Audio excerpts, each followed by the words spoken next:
What's up, guys, and welcome back to Blue Jays. Today, in this video, we got some Blue Jays roster updates, as well as just a furious Blue Jays relief pitcher in Anthony Bass. This guy explodes on Twitter. Let's talk about it, folks. So first off, as far as roster moves goes for the Toronto Blue Jays, we got Jordan Luplow going down and Nathan Lucas coming up. Jordan Luplow didn't spend a long time at all with the Toronto Blue Jays, and most of the times that we saw him, he was a pinch runner. Now, on Sunday, he actually started the game, and frankly, guys, I watched that entire game start to end. He kind of looked lost at the plate. Looked like he didn't really belong playing at that high of level. Now, I hope that he figures it out. I hope that he goes down to AAA and does his thing, really pops off. But that's what you had Nathan Lucas doing down there. 6 games played. It's a very small sample size, but batting .333 with an OPS well over 900. So he was popping off down there. Now, even though Luplow was struggling and Lucas was doing really good in AAA, I actually think this move has a lot more to do with just the fact that Lucas is a lefty and Luplow is a righty. We're going into Houston right now, and we're going up against 3 pitchers who are all righties. If you had to choose your outfield bench bat, I feel like you might want to have a guy who's a lefty who is also doing really well right now in AAA, rather than a righty who is struggling. So guys, I actually wouldn't be surprised at all if Nathan Lucas does get a start in this upcoming series, just based on the matchups. Maybe Springer needs a day off, maybe something like that. You might see him in the lineup very soon.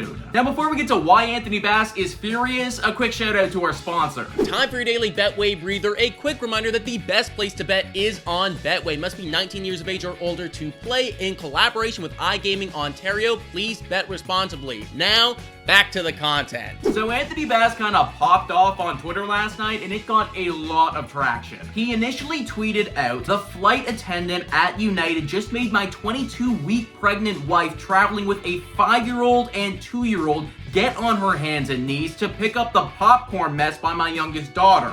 Are you kidding me?" And I think when Bass was tweeting this out, he kind of thought that social media would come to his rescue and really support his pregnant wife. Man, was he wrong. You had this one guy saying that he needs to be responsible for his kids and actually asking Anthony Bass who was going to clean up this mess, and Bass basically said that he thinks the cleaning crew should do it. You had this other dude with over 200,000 followers tweeted Anthony Bass and say, "Just because you're rich doesn't mean everyone is your servant. I hope this helps." And literally, folks, the list goes on and on and on. If you go to this tweet, you will find hundreds of other tweets just bashing Anthony Bass. Eventually, Anthony Bass came out and said, "Thank you everyone for the support. United Airlines is taking care of matters with the flight attendant internally." To which you then had a bunch of people attacking him again to potentially getting somebody fired or in trouble. Honestly, guys, this is just social media being social media. I frankly do not care at all. The only thing that I care about with Anthony Bass is that he gets that 7.11 ERA that he has, and he lowers that thing down because the Blue Jays are gonna need him. Anyways, folks, let me know in the comments, what do you think about this Toronto Blue Jays news, and comment down below your score predictions for tonight's big game against Houston, guys. Thanks so much for watching, and I will catch you next time.